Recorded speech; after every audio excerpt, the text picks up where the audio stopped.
श्री वाहिगुरु साहिब जी। सलोक महला पहला। सिमल रुख सरायरा अत दीरघ अत मुच। होए जे आवहे आस कर जाहे निरासे कित। फल फिके फुल बक बके काम न आवह पत। मिठत नीवी नानका गुण चंगियाइया तत। सब को निवै आप को पर को निवै न कोई। धर ताराजू तोलिए निवै सो गौरा होए। अपराधी दूना निवै जो हंता मिरगाहे। शीस निवाय क्या थीय जां हृदय कसुदे जाहे। शीस निवाय क्या थीय जा हृदय कसुदे जाहे। धन धन सतगुरु श्री गुरु ग्रंथ साहिब सच्चे पातशाह जी की पावन पवित्र हजूरी अंदर जुड़ बैठी गुरु की साजी नवाजी साध संगत। सतगुरां ने दया की है, अमृत वेले की दात बख्शिश हुई है। समा है सतगुरां की पावन बाणी श्री आसा जी की वार की कथा विचार दा। साध संगत 13 पौड़ियां समेत सरोकां दे कल संपूर्ण हो गई सन। अज 14वीं पौड़ी दे नाल दा जो पहला सलोक है वो आप संगत ने सरवण किया है। सतगुरां ने बड़ी रहमत बड़ी बख्शिश इस सलोक दे अंदर की है। उदाहरणा सहित ये समझाया है महाराज सच्चे पातशाह जी ने कि भाई जे जीवन दे विच मिठास है, जे तेरे जीवन दे विच चंगियाई है, नीवापुणा है, निमरता है, फिर तेनू कुछ प्राप्ति हो सकती है, नहीं तो कुछ भी प्राप्त नहीं होना। जे जीवन दे विच किसे नाल मिठे बोल बोलदा है, परमेश्वर की बाणी दे मिठे बोल गायन करदा है, ते दूसरियां दे नाल निमरता दे नाल गल करदा है, निमरता दे विच रहना है, ते फिर तेरे अंदर चंगियाइयां ते गुण भरनगे। ते जे तू नहीं इस तरह का बन सकता तो फिर समझ ला कि तू परमेश्वर के दर ते प्रवान नहीं है। क्यों? क्योंकि वो परमेश्वर वाहिगुरु आप मिठ बोलड़ा है। मिठ बोलड़ा जी हर सज्जन स्वामी मोरा और संभल थकी जी वो कदे ना बोले कौरा। परमेश्वर वाहिगुरु जिहड़ा है वो मिठी बोल बाणी वाला है, तो जिहड़ा आप मिठी बोल बाणी वाला है, जिहदा आप दा सुभाव मिठा है, तो उन्होंने भी तो मिठा ही पसंद होएगा ना सुभाव का मनुख। ਉਹਦੇ सामने कौड़े बोल बोलन वाला किवें उन्होंने भा जाएगा, नहीं भा सकता। जे परमेश्वर मिठ बोलड़ा है तो उन्होंने याद करने वाला, उन्होंने सिमरन करने वाला वो भी मिठ बोलड़ा होना चाहिए। सतगुरां ने उदाहरण सहित समझाया है। पहली उदाहरण महाराज ने दी एक रुख की। सिमल का रुख साध संगत एक मन्निया गया है। ਇਹ ਜਿਹੜਾ ਰੁੱਖ ਹੁੰਦਾ ਹੈ ਨਾ ਸਾਧ ਸੰਗਤ, ਸਿਮਲ ਦਾ ਸਿੱਧਾ ਹੁੰਦਾ ਹੈ, ਲੰਬਾ ਬਹੁਤ ਵੱਡਾ ਰੁੱਖ ਹੁੰਦਾ ਹੈ, ਬਹੁਤ ਲੰਬਾ ਹੁੰਦਾ ਹੈ, ਮੋਟਾ ਵੀ ਕਾਫੀ ਹੁੰਦਾ ਹੈ। ਅਤੇ ਇਹਦੇ ਉੱਪਰ ਜਿਹੜੇ ਫੁੱਲ ਫਲ ਪੱਤੇ ਆਦਿਕ ਲੱਗਦੇ ਆ ਉਹ ਕਿਸੇ ਕੰਮ ਨਹੀਂ ਆਉਂਦੇ। ਹੁੰਦਾ ਬਹੁਤ ਲੰਬਾ ਹੈ, ਮੋਟਾ ਵੀ ਹੁੰਦਾ, ਤਣੇ ਤੋਂ ਮੋਟਾ ਵੀ ਹੁੰਦਾ ਹੈ, ਪਰ ਇਹਦੇ ਜਿਹੜੇ ਪੱਤੇ ਹੋ ਗਏ ਜਾਂ ਇਹਦੇ ਜਿਹੜੇ ਫੁੱਲ ਹੋ ਗਏ ਅਤੇ ਫਲ ਹੋ ਗਏ ਉਹ ਕਿਸੇ ਕੰਮ ਨਹੀਂ ਆਉਂਦੇ। ਅਤੇ ਜਦੋਂ ਪੰਛੀ ਉੱਡ ਕੇ ਇਹਦੇ ਉੱਪਰ ਆ ਕੇ ਬੈਠਦੇ ਨੇ, ਕਿਉਂਕਿ ਪੰਛੀਆਂ ਦਾ ਸੁਭਾਅ ਹੁੰਦਾ ਹੈ ਜਿੱਥੇ ਫਲ ਲੱਗਾ ਦੇਖਦੇ ਉੱਥੇ ਉੱਡ ਕੇ ਆਣ ਕੇ ਬੈਠ ਕੇ ਉਹਨੂੰ ਟੁੱਕਦੇ ਆ, ਖਾਸ ਕਰਕੇ ਤੋਤੇ ਵਗੈਰਾ। ਅਤੇ ਉਹ ਜਦੋਂ ਉੱਡ ਕੇ ਪੰਛੀ ਇਸ ਰੁੱਖ ਦੇ ਉੱਤੇ ਆਣ ਕੇ ਬੈਠਦੇ ਆ, ਚੁੰਝ ਦੇ ਨਾਲ ਜਦੋਂ ਇਹਦੇ ਫਲ ਨੂੰ ਤੋੜਦੇ ਆ ਅਤੇ ਉਹਨਾਂ ਨੂੰ ਕੋਈ ਸਵਾਦ ਨਹੀਂ ਆਉਂਦਾ। ਜਦੋਂ ਸਵਾਦ ਨਹੀਂ ਆਉਂਦਾ ਤਾਂ ਉਹ ਫਿਰ ਉੱਡ ਜਾਂਦੇ। ਅਤੇ ਇਸੇ ਤਰ੍ਹਾਂ ਜਿਹੜਾ ਸਿਮਲ ਦਾ ਰੁੱਖ ਹੈ, ਇਹਦੇ ਫੁੱਲ ਫਲ ਇਹਦੇ ਉੱਤੇ ਲੱਗਦੇ ਤਾਂ ਹੈ, ਪੰਛੀਆਂ ਨੂੰ ਪ੍ਰਭਾਵਿਤ ਵੀ ਕਰਦੇ ਆ, ਪਰ ਉਹ ਨਾ ਸਵਾਦ ਹੁੰਦੇ ਆ ਅਤੇ ਨਾ ਹੀ ਕਿਸੇ ਕੰਮ ਆਉਂਦੇ। ਸਤਿਗੁਰਾਂ ਨੇ ਇਹ ਪਹਿਲੀ ਉਦਾਹਰਨ ਲਈ ਹੈ। ਦੂਸਰੀ ਉਦਾਹਰਨ ਮਹਾਰਾਜ ਨੇ ਲਈ ਹੈ ਕਿ ਭਾਈ ਜੇ ਮਿੱਠਾ ਹੋ ਜਾਵੇ ਤਾਂ ਜੀਵਨ ਤੇਰਾ ਬਦਲ ਜਾਵੇ, ਜੀਵਨ 'ਚ ਮਿਠਾਸ ਆ ਜਾਵੇ ਅਤੇ ਤੂੰ ਪਰਮੇਸ਼ਰ ਦੇ ਦਰ 'ਤੇ ਪ੍ਰਵਾਨ ਹੋ ਸਕਦਾ ਹੈ। ਪਰ ਜੇ ਤੂੰ ਮਿੱਠਾ ਹੋ ਗਿਆ ਤਾਂ ਤੈਨੂੰ ਨਿਮਰਤਾ ਵੀ ਧਾਰਨ ਕਰਨੀ ਪਵੇਗੀ, ਨਿਭ ਕੇ ਵੀ ਚੱਲਣਾ ਪਵੇਗਾ।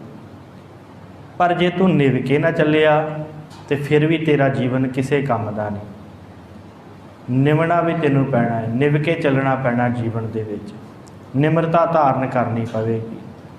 ਪਰ ਨਿਮਰਤਾ ਇਹ ਨਹੀਂ ਵਿਖਾਵੇ ਰੂਪੀ ਨਿਮਰਤਾ ਨਹੀਂ ਮਹਾਰਾਜ ਨੇ ਕਿਹਾ।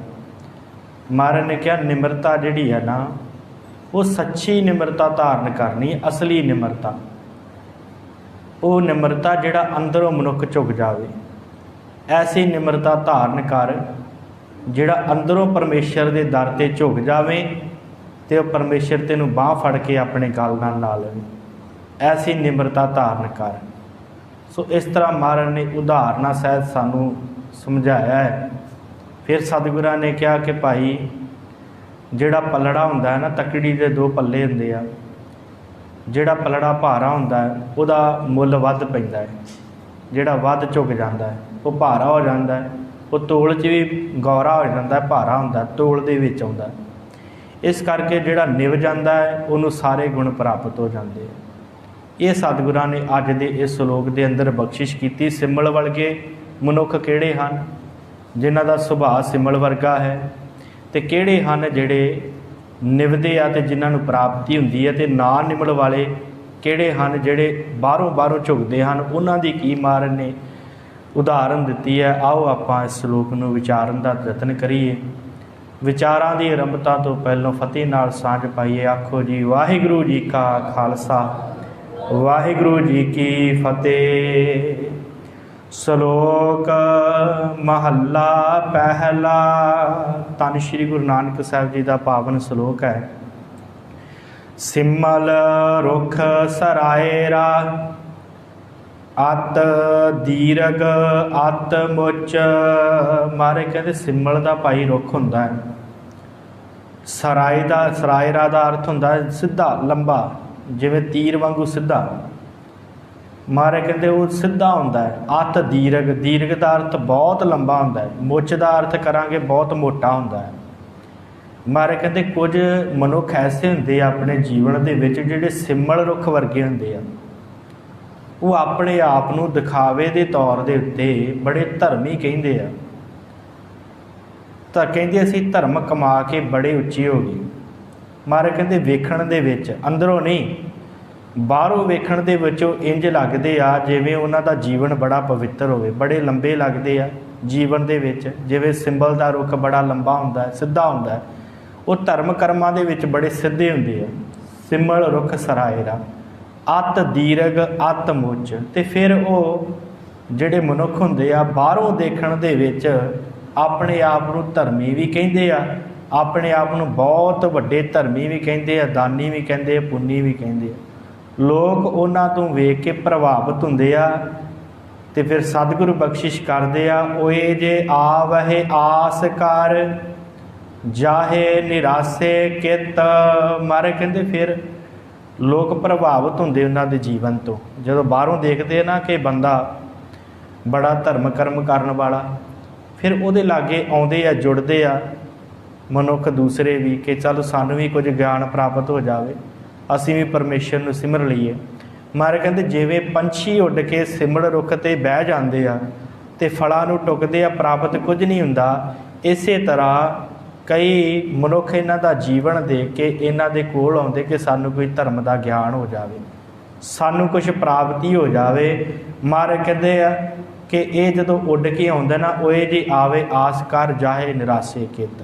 ਮਹਾਰਾਜ ਕਹਿੰਦੇ ਇਹਨਾਂ ਨੂੰ ਫਿਰ ਨਿਰਾਸ਼ ਹੋ ਕੇ ਜਾਣਾ ਪੈਂਦਾ, ਉਹ ਨਿਰਾਸ਼ ਹੋ ਕੇ ਬਾਅਦ ਜਾਂਦੇ ਆ, ਉੱਥੋਂ ਉਹਨਾਂ ਨੂੰ ਕੁਛ ਪ੍ਰਾਪਤੀ ਨਹੀਂ ਹੁੰਦੀ। ਨਿਰਾਸ਼ ਹੋ ਕੇ ਕਿਉਂ ਜਾਂਦੇ ਆ? ਸਤਿਗੁਰੂ ਅੱਗੇ ਬਖਸ਼ਿਸ਼ ਕਰਦੇ, ਫਲ ਫਿੱਕੇ ਫੁੱਲ ਬਕ ਬਕੇ ਕੰਮ ਨਾ ਆਵਹਿ ਪਤ। ਮਾਰੇ ਕਹਿੰਦੇ ਆ ਉਹਨਾਂ ਮਨੁੱਖਾਂ ਦੇ ਕੋਲ ਜਦੋਂ ਕੋਈ ਆਉਂਦਾ, ਜਿਵੇਂ ਸਿਮਲ ਦੇ ਰੁੱਖ ਦੇ ਫਲ ਫੁੱਲ ਬਕ ਬਕੇ ਹੁੰਦੇ ਆ, ਕਿਸੇ ਕੰਮ ਨਹੀਂ ਆਉਂਦੇ ਉਹਦੇ ਪੱਤਰ। ਮਹਾਰਾਜ ਕਹਿੰਦੇ ਉਹਨਾਂ ਦੀ ਮਰਿਆਦਾ, ਉਹਨਾਂ ਦਾ ਢੰਗ, ਉਹਨਾਂ ਦਾ ਤਰੀਕਾ ਕਿਸੇ ਵੀ ਕੰਮ ਦਾ ਨਹੀਂ ਹੁੰਦਾ, ਕਿਉਂਕਿ ਸਾਰੇ ਫੋਕਟ ਕਰਮ ਹੁੰਦੇ ਆ, ਖਾਲੀ ਕਰਮ, ਖੋਖਲੇ ਕਰਮ ਹੁੰਦੇ ਉਹਨਾਂ ਕੋਲ। ਅਤੇ ਜਦੋਂ ਮਨੁੱਖ ਆਉਂਦੇ ਉਹਨਾਂ ਦੇ ਕੋਲੋਂ ਕਿ ਸਾਨੂੰ ਪਰਮੇਸ਼ਰ ਦੀ ਪ੍ਰਾਪਤੀ ਹੋ ਜਾਵੇ, ਅਤੇ ਉਹ ਵਿਚਾਰੇ ਖਾਲੀ ਮੁੜ ਜਾਂਦੇ ਆ। ਕਿਉਂਕਿ ਧਰਮ ਆਨੰਦ ਨਹੀਂ ਦਿੰਦਾ, ਸਿਰਫ ਬਾਹਰੋਂ ਹੀ ਵੇਖਣ ਨੂੰ ਉਹ ਚੰਗੇ ਲੱਗਦੇ ਆ ਅਤੇ ਅੰਦਰੋਂ ਕਿਸੇ ਕੰਮ ਦੇ ਨਹੀਂ ਹੁੰਦੇ, ਅੰਦਰ ਉਹਨਾਂ ਦਾ ਖਾਲੀ ਹੁੰਦਾ ਹੈ। ਭੱਟ ਭਿਖਾਰੀ ਨੂੰ ਕਿਸੇ ਨੇ ਪੁੱਛਿਆ, ਇਹ ਵੱਡੇ ਸਨ ਭੱਟਾਂ ਦੇ ਵਿੱਚੋਂ, ਸਭ ਤੋਂ ਵੱਡੇ ਸਨ ਭੱਟ ਭਿਖਾਰੀ। ਕਵੀਰਾਜ ਸੰਤੋਖ ਸਿੰਘ ਜੀ ਨੇ ਇਹਨਾਂ ਨੂੰ ਬ੍ਰਹਮਾ ਦਾ ਅਵਤਾਰ ਵੀ ਮੰਨਿਆ। ਭੱਟ ਭਿਖਾਰੀ ਨੂੰ ਕਿਸੇ ਨੇ ਪੁੱਛਿਆ ਕਿ ਮਹਾਰਾਜ ਸਾਨੂੰ ਇਹ ਦੱਸੋ ਭੱਟ ਭਿਖਾਰੀ, ਕਿ ਤੁਹਾਨੂੰ ਗੁਰੂ ਅਮਰਦਾਸ ਸੱਚੇ ਪਾਤਸ਼ਾਹ ਦੀ ਸੰਗਤ ਦੇ ਵਿੱਚ ਆਉਣ ਨਾਲ ਪ੍ਰਾਪਤ ਕੀ ਹੋਇਆ? ਕੀ ਪ੍ਰਾਪਤ ਕੀਤੀ ਤੁਸੀਂ ਗੁਰੂ ਅਮਰਦਾਸ ਜੀ ਦੀ ਸੰਗਤ 'ਚ ਆਉਣ ਸਮੇਂ, ਅਤੇ ਉਸ ਤੋਂ ਪਹਿਲਾਂ ਤੁਹਾਡਾ ਜੀਵਨ ਕਿਹੋ ਜਿਹਾ ਸੀ?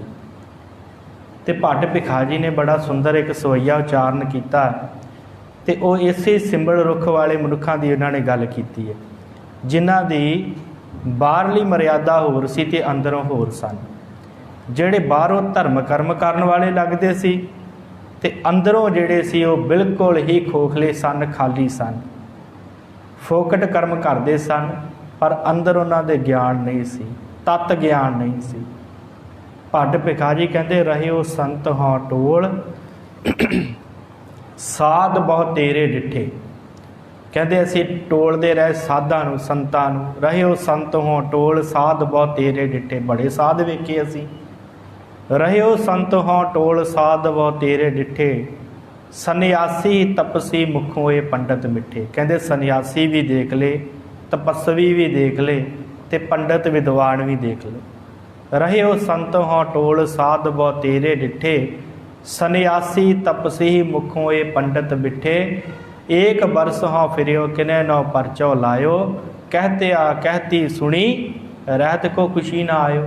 ਕਹਿੰਦੇ 1 ਸਾਲ ਅਸੀਂ ਭਾਉਂਦੇ ਰਹੇ, ਅਤੇ ਜਦੋਂ ਇਹਨਾਂ ਨੂੰ ਵੇਖਿਆ ਅਸੀਂ 1 ਸਾਲ ਇਹਨਾਂ ਤਪਸਵੀਆਂ ਨੂੰ, ਇਹਨਾਂ ਪੰਡਤਾਂ ਨੂੰ, ਇਹਨਾਂ ਸੰਨਿਆਸੀਆਂ ਨੂੰ 1 ਸਾਲ ਅਸੀਂ ਭੱਜੇ ਫਿਰਦੇ ਰਹੇ, ਅਤੇ ਜਦੋਂ ਇਹਨਾਂ ਨੂੰ ਵੇਖਿਆ ਕਹਿਤੇ ਆ ਕਹਿਤੀ ਸੁਣੀ ਰਹਿਤ ਕੋ ਖੁਸ਼ੀ ਨਾ ਆਇਓ। ਕਹਿੰਦੇ ਮੂੰਹ ਦੇ ਬੜੇ ਮਿੱਠੇ ਬਣਦੇ ਸੀ, ਮੂੰਹ ਦੇ ਵਿੱਚੋਂ ਗੱਲਾਂ ਐਸੀਆਂ ਬ੍ਰਹਮ ਗਿਆਨ ਦੀਆਂ ਕਰਦੇ ਸਨ ਕਿ ਜਿਵੇਂ ਇਹਨਾਂ ਵਰਗਾ ਕੋਈ ਧਰਮਾਤਾ ਨਹੀਂ ਹੈਗਾ। ਪਾਇਓ ਪਰ ਸਤ ਵਾਹਿਗੁਰੂ। ਭੱਟ ਭਿਖਾਰੀ ਕਹਿੰਦੇ, ਪਰ ਜਦੋਂ ਇਹਨਾਂ ਦਾ ਅਸੀਂ ਅੰਦਰਲਾ ਜੀਵਨ ਵੇਖਿਆ, ਕਹਿਤੇ ਆ ਕਹਿਤੀ ਖੁਸ਼ੀ ਰਹਿਤ ਕੋ ਖੁਸ਼ੀ ਨਾ ਆਇਓ।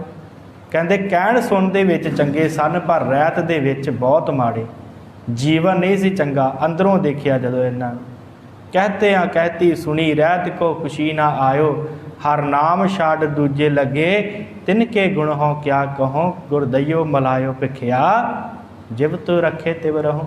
ਕਹਿੰਦੇ ਕਿਉਂ ਉਹਨਾਂ ਦੀ ਗੱਲ ਕਰਦੇ ਜੋ ਹੁਣ, ਜਿਨ੍ਹਾਂ ਦੇ ਅਸੀਂ ਪਿੱਛੇ ਭੱਜ ਕੇ ਫਿਰ ਕੇ ਆ ਗਏ ਵਸ, ਜਿਨ੍ਹਾਂ ਨੇ ਪਰਮੇਸ਼ਰ ਦਾ ਨਾਮ ਛੱਡ ਦਿੱਤਾ, ਉਹਨਾਂ ਦੇ ਗੁਣ ਅਸੀਂ ਕਿਉਂ ਗਾਈਏ? ਗੁਰਦਈਓ ਮਲਾਇਓ ਭਿਖਿਆ, ਜਿਵ ਤੂੰ ਰੱਖੇ ਤਿਵ ਰਹੋ।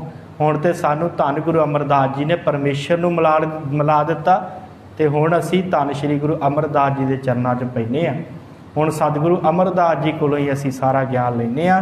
जिवें सानूं धन गुरु अमरदास महाराज रखणगे उवें ही रवांगे। सो सतगुरां ने यही सिमल वर्गे रुखां वाले मनुखां की गल कीती है, जिहड़े बाहरों वेखण दे विच धर्मी आ ते अंदरों खोखले आ, अंदर धर्म कर्म नहीं है। क्योंकि फल जिहड़े इहदे ते सिमल दे रुख ते लगदे वेखण नूं बड़े सोहणे लगदे आ, फुੱਲ भी बड़े सोहणे लगदे आ, पर जदों पंछी आके टुकदा है तो उहदी चुंझ जिहड़ी बेसवादी हो जाती जदों अंदरों उहनूं खांदा। जदों चुंझ बेसवादी हुंदी है फिर उड़ जाते हैं। इस तरह सतगुरु कहते हैं कि इन्हां मनुखां दा जीवन सिमल रुख वर्गा अपने आप नूं बड़े धर्मी कहते हैं, अपने आप नूं बहुत सियाणे कहते हैं, पर अंदरों ये खोखले हन। फल फिके फुल बक बके काम ना आवे पत। फिर सतगुरु कहते इन्हां दे नालों मिठत नीवी नानका गुण चंगियाइयां तत। सतगुरु कहते भाई इन्हां दे नालों ते निमरता धारण करनी, मिठे जीवन वाला बनना ते निवके चलण वाला मनुख चंगा है। क्यों? क्योंकि चंगियाइयां ते गुणां दा तत्त सार जिहड़ा है वो मिठे बोल बोलने ते निवके चलना है। एक अर्थ साध संगत होर कीता है संप्रदाय विद्वानां ने, उन्होंने मिठत नीवी नानका का अर्थ किया है जिवें बेरी नहीं हुंदी, बेरी तो बेरी नीवी हुंदी है, छोटी हुंदी है कद दे विच, ते ओहदे ते जिहड़े बेर लगदे वो भी बड़े मिठे हुंदे आ, ते फिर उहदी लकड़ भी बड़ी काम आउंदी है। लकड़ नूं भी जिहड़ा है वो जलाया जाता है, अग बाली जाती है। तो इस करके वो कहिंदे आ कि इहदे नालों जिहड़ा लंबा रुख होण दे नालों सिमल दा इहदे नालों ते बेरी चंगी आ, जिहदे बेर भी मिठे हुंदे आ ते जिहदी लकड़ी भी काम आउंदी है। इस करके सतगुरु कहते भाई मिठत नीवी नानका गुण चंगियाइयां तत। गुणां दा चंगियाइयां दा तत सार की है? मिठे बोल ते निवके चलना। मिठत नीवी नानका गुण चंगियाइयां तत। ये गुण जिस मनुख दे कोल हन वो असली धर्माता है, वो परमेश्वर नूं पा सकदा है। पर जिहड़े उच्चे उच्चे जीवन वाले अपने आप नूं विखाउंदे आ ते अंदरों क्रोध नाल भरे आ, अंदरों विकारां नाल भरे आ, वो परमेश्वर नूं नहीं पा सकते। अंदरों बक बके आ, फिके आ, पर बाहरों बड़े सोहणे लगदे, उन्हां दे कोल कुछ भी नहीं है, उन्हां दे कोल कोई ज्ञान नहीं है। महाराज कहते जिन्हां ने मिठत नीवी नानका गुण चंगियाइयां तत, जिन्हां ने मिठत धारण कर ली, जिहड़े निवके चले ते साध संगत उन्हां दा जीवन परवान हो गया। ते जे सतगुरु गुरु नानक साहब जी का जीवन देखिए ना, तो सतगुरां ने निमरता इन्नी सतगुरां दे कोल कहते कि सतगुरां नूं सारे पुछदे सन तुसीं थल्ले क्यों बैठदे हो, ते गुरु नानक साहब कहते थल्ले बैठण वाला कभी डिगदा नहीं हुंदा। उच्चे सिंघासन ते बैठण वाला डिग जांदा है, पर जिहड़ा थल्ले बैठदा है भुंजे बैठदा वो कभी नहीं डिगदा। इस करके सतगुरु गुरु नानक साहब ने कहा नीवे चलो, अपने जीवन च निमरता लैके आओ, तो फिर जे मिठे बोल बोलोगे निमरता लैके आओगे तो जीवन तुहाडा चंगा बनेगा, फिर तुहानूं कुछ प्राप्ति होएगी। तो सतगुरु गुरु नानक साहब सच्चे पातशाह बख्शिश करते आ, सब को निवै आप को पर को निवै ना कोई। महाराज कहते हर कोई जिहड़ा ना मनुख हुण निवण का तरीका महाराज सिखा रहे हैं। सतगुरु कहते निवण का भाई तरीका की है कि सब को निवै आप को पर को निवै ना कोई। महाराज कहते हर कोई कहता है कि मेरे अगे हर कोई झुके, मैनू सलामा करे, पर मैं किसी अगे ना झुका।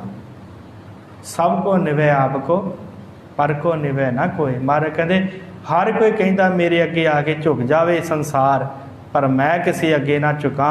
महाराज कहते इस तरह गल नहीं बननी। तर तराजू तोली है निवै सुगौरा होए।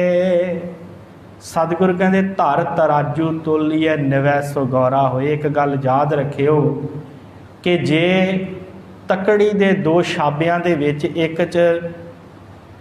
एक निव गया तो दूसरा उच्चा रह गया, जिहड़ा निव जाता है उहदा मुल वध पैंदा है, जिहड़ा उच्चा रह जाता उहदा मुल घट पैंदा है। इस करके जिहड़ा निव जाता है उहदा मुल वध पैंदा है, जिहड़ा नहीं निवदा वो खोखला रह जाता है, वो हंकार च रह जाता है, उन्होंने कुछ भी प्राप्त नहीं होंदा। क्योंकि परमेश्वर की प्राप्ति जिहड़ी है ना वो इस तरह है निवद दे नाल। शेख फरीद जी भी कहते हैं ना, कवण सो अखर कवण गुण कवण सो मणिया मंत, कौन सो वेसो हों करी जित वस आवे कंत। कि किहड़ा तरीका है जिहदे नाल परमेशर कंत पति वाहिगुरू वस विच आ जावे। ते फिर आप ही उत्तर दिता, निवण सो अखर खवण गुण जेवा मणिया मंत, ये त्रै भैणे वेस कर तां वस आवी कंत। कहते निवण सो अखर, निव पहलों, खवण गुण, फिर जीव दे नाल मिठे बोल बोल निमरता च रह। निवण सो अखर खवण गुण जेवा मणिया मंत, जीवा दे नाल मिठे बोल बोल निवण सो अखर खवण गुण जेवा मणिया मंत। ये त्रै भैणे वेस कर, ये तीन गुण प्राप्त कर ला तां वस आवी कंत। फिर वाहिगुरू पति परमेश्वर अकाल पुरख तेरे वस होवेगा। उस तरह नहीं हो सकता। निवड़ा बड़ा वड्डा गुण है। ਜਿਹੜਾ ਮਨੁੱਖ ਝੁਕ ਜਾਂਦਾ ਉਹ ਦਾਤਾਂ ਲੈ ਜਾਂਦਾ। ਸਿਆਣੇ ਕਹਿੰਦੇ ਹੁੰਦੇ ਆ ਕਿ ਝੱਖੜ ਚੱਲੇ ਨਾ ਹਨੇਰੀ ਚੱਲੇ ਬਹੁਤ ਜ਼ਿਆਦੀ, ਤੇ ਵੱਡੇ ਵੱਡੇ ਰੁੱਖ ਜਿਹੜੇ ਉਹ ਪੁੱਟੇ ਜਾਂਦੇ ਹਨੇਰੀ ਦੇ ਨਾਲ, ਝੱਖੜ ਦੇ ਨਾਲ। ਪਰ ਇੱਕ ਛੋਟਾ ਜਿਹਾ ਬੂਟਾ ਜਿਹਦੀ ਹਨੇਰੀ ਚੱਲੀ ਉਹ ਨਿਵ ਗਿਆ, ਤੇ ਜਦੋਂ ਨਿਵ ਗਿਆ ਤੇ ਉਹ ਨਹੀਂ ਪੁੱਟਿਆ ਜਾਂਦਾ। ਜਦੋਂ ਹਵਾ ਚੱਲਦੀ ਹੈ ਨਾ, ਹਨੇਰੀ ਕਿਤੇ ਆਈ ਹੋਵੇ, ਤੇ ਜਿਹੜੇ ਸਖਤ ਰੁੱਖ ਹੁੰਦੇ ਆ ਮੋਟੇ ਤਣੇ ਵਾਲੇ ਉਹ ਖੜੇ ਰਹਿੰਦੇ ਆ, ਤੇ ਹਨੇਰੀ ਝੱਖੜ ਐਸਾ ਆਉਂਦਾ ਕਿ ਉਹ ਪੁੱਟੇ ਜਾਂਦੇ, ਜੜ੍ਹਾਂ ਤੋਂ ਪੁੱਟ ਕੇ ਲੈ ਜਾਂਦੀ ਹਨੇਰੀ ਝੱਖੜ। ਪਰ ਜਿਹੜੇ ਨੀਵੇਂ ਹੁੰਦੇ ਆ, ਪੌਦੇ ਛੋਟੇ ਛੋਟੇ ਹੁੰਦੇ ਆ, ਉਹ ਜਦੋਂ ਨਿਵ ਜਾਂਦੇ ਆ, ਹਵਾ ਉਹਨਾਂ ਦੇ ਉੱਤੋਂ ਦੀ ਲੰਘ ਜਾਂਦੀ, ਉਹ ਬਚ ਜਾਂਦੇ ਆ। ਪ੍ਰਾਪਤੀ ਉਹਨਾਂ ਨੂੰ ਹੈ ਜਿਹੜੇ ਨਿਵ ਕੇ ਚੱਲਦੇ ਪਰਮੇਸ਼ਰ ਦੇ ਦਰ ਦੇ ਉੱਤੇ। ਦੂਸਰੇ ਨੂੰ ਪ੍ਰਾਪਤੀ ਨਹੀਂ। ਹੰਕਾਰੀ ਮਨੁੱਖ ਨੂੰ ਕਦੀ ਪ੍ਰਾਪਤੀ ਨਹੀਂ ਹੁੰਦੀ। ਜਿਹੜਾ ਆਪਣੇ ਆਪ ਦੇ ਵਿੱਚ ਹੰਕਾਰ ਕਰਦਾ ਹੈ ਨਾ, ਜਿਹੜਾ ਸਿੰਬਲ ਰੁੱਖ ਦੀ ਤਰ੍ਹਾਂ ਉੱਚਾ ਬਣ ਕੇ ਰਹਿੰਦਾ, ਜਿਹੜਾ ਚਰਨਾਂ ਦੀ ਧੂੜ ਨਹੀਂ ਬਣਦਾ, ਉਹ ਮਨੁੱਖ ਪ੍ਰਾਪਤ ਕੁਛ ਨਹੀਂ ਕਰਦਾ। ਕਿਉਂਕਿ ਗੁਰਮਤਿ ਇਹੀ ਗੱਲ ਕਹਿੰਦੀ ਹੈ ਕਿ ਜੇ ਨਿਭ ਕੇ ਚੱਲੋਗੇ ਤਾਂ ਪ੍ਰਾਪਤੀ ਹੈ, ਉਸ ਤਰ੍ਹਾਂ ਪ੍ਰਾਪਤੀ ਨਹੀਂ। ਥਾਂ ਥਾਂ ਦੇ ਉੱਤੇ ਸਾਧ ਦੀ, ਸੰਗਤ ਦੀ, ਚਰਨਾਂ ਦੀ ਧੂੜ ਹੋਣ ਦੀ ਗੱਲ ਗੁਰਬਾਣੀ ਅੰਦਰ ਕਹੀ ਗਈ ਹੈ। ਉਹ ਕਿਉਂ ਕਹੀ ਗਈ ਹੈ ਕਿ ਭਾਈ ਤੇਰੇ ਅੰਦਰ ਨਿਮਰਤਾ ਆ ਜਾਵੇ। ਅਤੇ ਜਿਹੜਾ ਸੇਵਾ ਦਾ ਗੁਣ ਸਤਿਗੁਰਾਂ ਨੇ ਸਾਨੂੰ ਸਿਖਾਇਆ, ਜਦੋਂ ਅਸੀਂ ਗੁਰੂ ਘਰ ਆਉਂਦੇ ਹਾਂ, ਸੰਗਤ ਤੇ ਕਰਦੇ ਹਾਂ, ਨਾਲ ਸੇਵਾ ਵੀ ਕਰਦੇ ਹਾਂ। ਕੋਈ ਜੋੜਿਆਂ ਦੀ ਸੇਵਾ ਕਰਦਾ, ਝਾੜਨ ਦੀ, ਕੋਈ ਲੰਗਰਾਂ ਦੇ ਵਿੱਚ ਸੇਵਾ ਕਰਦਾ ਹੈ, ਕੋਈ ਪੋਚੇ ਦੀ, ਝਾੜੂ ਦੀ ਸੇਵਾ ਕਰਦਾ। ਉਹ ਕਿਹੜਾ ਗੁਣ ਸਾਡੇ ਅੰਦਰ ਪੈਦਾ ਹੁੰਦਾ? ਨਿਮਰਤਾ ਦਾ ਗੁਣ ਪੈਦਾ ਹੁੰਦਾ, ਨਿਵਣ ਦਾ ਗੁਣ ਪੈਦਾ ਹੁੰਦਾ। ਇਸੇ ਕਰਕੇ ਤਾਂ ਸਤਿਗੁਰਾਂ ਨੇ ਕਿਹਾ ਭਾਈ ਜੇ ਨਿਵ ਜਾਵੇਗਾ ਤਾਂ ਪ੍ਰਾਪਤੀ ਹੋ ਜਾਏਗੀ, ਉਸ ਤਰ੍ਹਾਂ ਪ੍ਰਾਪਤੀ ਨਹੀਂ। ਕਿਉਂ? ਕਿਉਂਕਿ ਜਿਹੜਾ ਤੱਕੜੀ ਦਾ ਛਾਬਾ ਜਿਹੜਾ ਨਿਵਿਆ ਹੁੰਦਾ ਉਹਦਾ ਮੁੱਲ ਜ਼ਿਆਦਾ ਪੈਂਦਾ, ਅਤੇ ਜਿਹੜਾ ਘੱਟ ਨਿਵਦਾ ਉਹਦਾ ਮੁੱਲ ਘੱਟ ਪੈਂਦਾ। ਅਤੇ ਜੇ ਆਪਣਾ ਮੁੱਲ ਜ਼ਿਆਦਾ ਪਾਉਣਾ ਹੀ ਪਰਮੇਸ਼ਰ ਦੇ ਦਰ ਦੇ ਉੱਤੇ, ਫਿਰ ਝੁੱਕ ਕੇ ਚੱਲ, ਫਿਰ ਨੀਵਾਂ ਹੋ ਕੇ ਚੱਲ, ਹੰਕਾਰ ਨਾ ਕਰ। ਨਿਵੈ ਸੋ ਗੌਰਾ ਹੋਏ, ਅਪਰਾਧੀ ਦੂਣਾ ਨਿਵੈ, ਜੋ ਹੰਤਾ ਮਿਰਗਾਹੇ। ਮਹਾਰਾਜ ਕਹਿੰਦੇ ਪਰ ਨਿਵਣ ਦਾ ਅਰਥ ਇਹ ਨਹੀਂ ਕਿ ਮੈਂ ਜੀ ਤੁਹਾਡੀ ਸਾਧ ਸੰਗਤ ਜੀ ਚਰਨਾਂ ਦੀ ਧੂੜ ਬਣ ਗਿਆ ਅਤੇ ਨਾਲ ਅੰਦਰੋਂ ਖੋਟੀਆਂ ਗੱਲਾਂ ਵੀ ਕਰੀ ਜਾਣੀਆਂ। ਇੱਥੇ ਕਹੀ ਜਾਣਾ ਜੀ ਜੋ ਦਾਸ ਨੂੰ ਆਪ ਜੀ ਨੇ ਹੁਕਮ ਲਾਇਆ, ਸਿਰ ਪ੍ਰਵਾਨ ਹੈ, ਸਿਰ ਮੱਥੇ ਹੈ, ਅਤੇ ਬਾਹਰ ਜਾ ਕੇ ਨਿੰਦਿਆ ਕਰੀ ਜਾਣੀ। ਇਹ ਹਾਲਾਤ ਨਹੀਂ ਹੋਣੇ ਚਾਹੀਦੇ। ਨਾਲੇ ਗੁਰੂ ਦੇ ਅੱਗੇ ਝੁਕੀ ਵੀ ਜਾਣਾ, ਨਾਲੇ ਗੁਰੂ ਦੀ ਗੱਲ ਵੀ ਨਹੀਂ ਮੰਨਣੀ। ਇਸ ਤਰ੍ਹਾਂ ਨਹੀਂ। ਮਹਾਰਾਜ ਕਹਿੰਦੇ ਨਿਵਣ ਦੇ ਇਹ ਤਰੀਕਾ ਨਹੀਂ ਹੈ। ਸਤਿਗੁਰਾਂ ਨੇ ਕਿਹਾ ਅਪਰਾਧੀ ਦੂਣਾ ਨਿਵੈ। ਜਿਹੜਾ ਅਪਰਾਧੀ ਹੁੰਦਾ ਨਾ, ਅਪਰਾਧੀ ਜਿਹਨੇ ਕੋਈ ਗੁਨਾਹ ਕੀਤਾ ਹੁੰਦਾ, ਉਹ ਜ਼ਿਆਦਾ ਨਿਵਦਾ ਹੈ। ਉਹ ਝੁੱਕ ਕੇ ਕਹਿੰਦਾ ਮਹਾਰਾਜ ਮਾਫ਼ ਕਰ ਦਿਓ, ਮਾਫ਼ ਕਰ ਦਿਓ। ਉਹਦਾ ਨਿਵਣ ਦਾ ਅਰਥ ਇਹ ਨਹੀਂ ਹੁੰਦਾ ਕਿ ਉਹ ਚੰਗਾ ਬਣ ਗਿਆ। ਮਹਾਰਾਜ ਕਹਿੰਦੇ ਉਹ ਨਿਵਦਾ ਹੈ ਵੱਧ। ਅਪਰਾਧੀ ਦੂਣਾ ਨਿਵੈ, ਜੋ ਹੰਤਾ ਮਿਰਗਾਹੇ। ਅਤੇ ਹੰਤਾ ਦਾ ਅਰਥ ਕਰਾਂਗੇ ਸ਼ਿਕਾਰੀ। ਅਤੇ ਸ਼ਿਕਾਰੀ ਜਦੋਂ ਮਾਰਦਾ ਨਾ ਮਿਰਗ ਨੂੰ, ਜਿਉਂ ਹੰਤਾ ਮਿਰਗਾਹੇ, ਹਿਰਨ ਨੂੰ ਮਾਰਨਾ ਹੁੰਦਾ ਜਦੋਂ, ਅਤੇ ਉਹ ਜਦੋਂ ਗੋਲੀ ਚਲਾਉਂਦਾ ਉਹ ਵੀ ਨਿਵ ਕੇ ਚਲਾਉਂਦਾ। ਅਤੇ ਇਹਦਾ ਮਤਲਬ ਇਹ ਨਹੀਂ ਕਿ ਉਹ ਨਮਸਕਾਰ ਕਰ ਰਿਹਾ ਮਿਰਗ ਨੂੰ, ਉਹ ਸਗੋਂ ਉਹਦੇ ਗੋਲੀ ਮਾਰਨੀ ਚਾਹੁੰਦਾ, ਉਹਨੂੰ ਮਾਰਨਾ ਚਾਹੁੰਦਾ ਹੈ। ਇਸੇ ਤਰ੍ਹਾਂ ਗੁਰੂ ਗੋਬਿੰਦ ਸਿੰਘ ਮਹਾਰਾਜ ਕਹਿੰਦੇ ਆ, ਕਹਿੰਦੇ ਜੇ ਸਿਜਦੇ ਦੇ ਨਾਲ, ਜੇ ਅੱਗੇ ਝੁਕਣ ਦੇ ਨਾਲ, ਬਾਹਰੋਂ ਝੁਕਣ ਦੇ ਨਾਲ ਪਰਮੇਸ਼ਰ ਪ੍ਰਾਪਤ ਹੋ ਜਾਵੇ, ਫਿਰ ਤੇ ਜਿਹੜੇ ਤੋਪਚੀ ਆ, ਜਿਹੜੇ ਗੋਲੇ ਦਾਗਦੇ ਤੋਪਾਂ ਦੇ ਵਿੱਚ ਪਾ ਕੇ, ਉਹ ਵੀ ਬੜਾ ਨਿਭਦੇ ਆ। ਫਿਰ ਤੇ ਪੋਸਤ ਖਾਣ ਵਾਲੇ ਵੀ ਜਿਹੜੇ ਆ, ਉਹ ਵੀ ਜ਼ਿਆਦਾ ਪੋਸਤ ਖਾ ਲੈਣ ਅਤੇ ਨੀਵੀਂ ਪਾ ਕੇ ਬੈਠੇ ਰਹਿੰਦੇ ਆ, ਫਿਰ ਤੇ ਉਹ ਵੀ ਨਿਭਦੇ ਆ। ਸਿਜਦੇ ਕਰੇ ਅਨੇਕ ਤੋਪਚੀ ਕਪਟ ਭੇਸ, ਪੋਸਤੀ ਅਨੇਕ ਕਾ ਨਿਵਾਵਤ ਹੈ ਸੀਸ ਕੋ। ਕਹਿੰਦੇ ਇਹ ਵੀ ਤੇ ਫਿਰ ਨਿਭਦੇ ਆ। ਜੇ ਇਸ ਤਰ੍ਹਾਂ ਪਰਮੇਸ਼ਰ ਪ੍ਰਾਪਤ ਹੋ ਜਾਵੇ, ਇਹ ਵੀ ਗੱਲ ਨਹੀਂ ਬਣਨੀ। बाहरों निवण दे नाल परमेश्वर की प्राप्ति नहीं, अंदरों निवलना पैना है तैनूं। सतगुर कहते अपराधी दूणा निवै। जिहड़ा मनुख अपराधी हुंदा है, जिन्हें कोई अपराध कीता होवे, वो दूणा निभदा है अपने आप को सच्चा साबित करने वास्ते। अपराधी दूणा निवै जो हंता मिरगाए। ते जिहड़ा हंता शिकारी मिरग नूं मारन वास्ते निभदा है, वो किहड़ा मिरग नूं नमस्कार कर रहा हुंदा, ते उहनूं मारन वास्ते हुंदा ना। इस करके महाराज कहते तू गुरु घर आया है, तू गुरु के द्वारे ते आया है, नमस्कार बाहरों करी जाना है, अंदरों तेरे कपट खत्म नहीं हो रहा, अंदरों तेरे विकार खत्म नहीं हो रहा है, तो ये समझ ली तेरी गल नहीं बननी, बाहरों निवन दे नाल गल नहीं बननी। भावें डंडौतां कर करके आई जा, भावें नमस्कारां कर करके गुरु घर आई जा, पर अंदरों जिन्ना चिर नहीं निवया, अंदरों अपने आप को खत्म नहीं किया, अंदरों जिन्ना चिर तू चरनां दी धूड़ ना बनिया, उन्ना चिर तेरी गल नहीं बननी। जे बाहरों विखावे रूपी निवदा है, फिर नहीं कुछ भी बन सकता। जे अंदरों निवेगा तो कुछ बन सकता है, फिर परमेश्वर पा सकता है।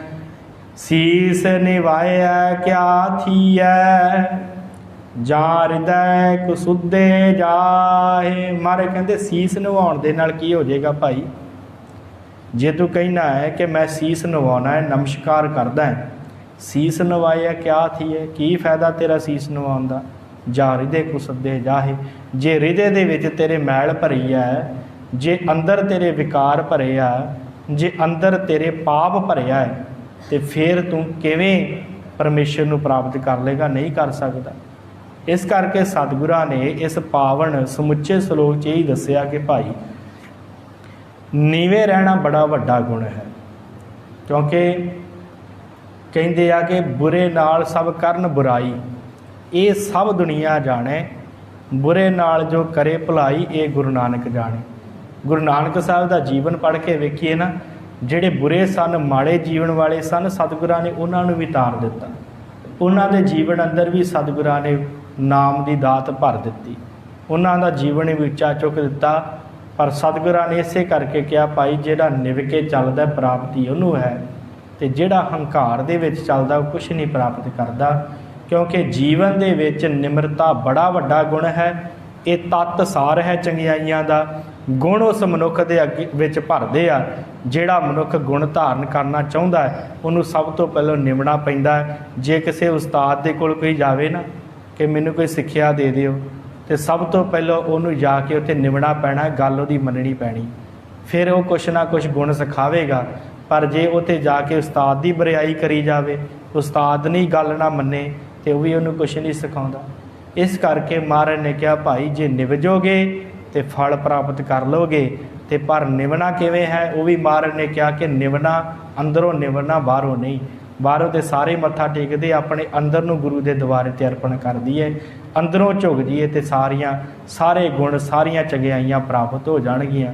सो इन्नियां कि बेनतियां प्रवान, एक सलोक ते पौड़ी की व्याख्या आपां कल नूं करांगे। इत्थे ही समाप्ति है जी। होईयां भुल्लां चुक्कां दी खेमा बुलाओ फतेह। वाहिगुरू जी का खालसा, वाहिगुरू जी की फतेह।